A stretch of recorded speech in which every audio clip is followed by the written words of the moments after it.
Hindi nagsiswing to.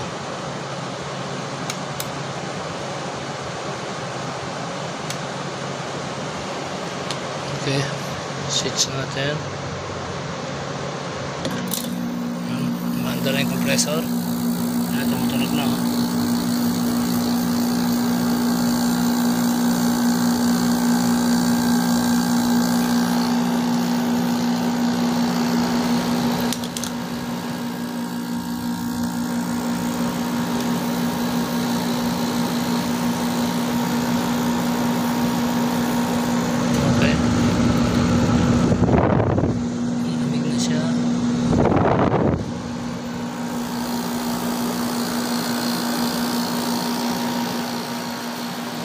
So ito yung lumang lumang pan motor.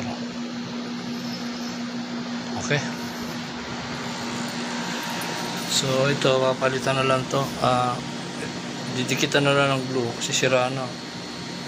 Nabusalsal na yung knob niya. Yung knob nito.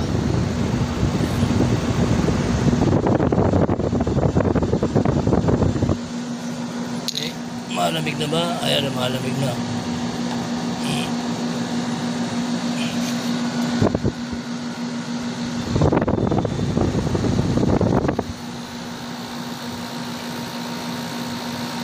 Okay na yan.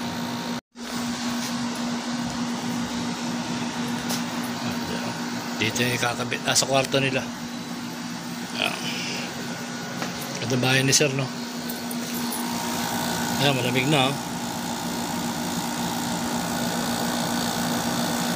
Malamig na siya. Makikita mo. Ito. Ayan, nagmo-moist na. Kaya nagmo-moist na siya. Ibig sabihin niya lumalamig na yan. Ayan, nagpo-frost na to. Ito. Ayan, nagpo-frost na. Bali ito, binaklas ko noong nakaraang araw kasi itinawag nga sa akin ni sir. Sabi niya, hindi na daw lumalamig tong aircon niya. So, and nangangamoy na nga daw. So, nung chinek ko nga, nakita ko itong pan motor shorted na. Nangangamoy na siya. And yun, nag-overheat. Sabi ko, sir, papalitan na natin ng bagong pan motor kasi mahirap na ipa-rewind yan. Sakto naman, meron daw siyang alam na nakukunan ng pyesa ng carrier. Kaya sabi ko, sige, bilan nyo na ng bago. Then, tawagan nyo na lang uli ako. Now, ngayon, tinawag niya uli ako dahil nakabili na daw sila. I hope may nakuha kayong idea sa pagpalit ko ng pan motor ng aircon.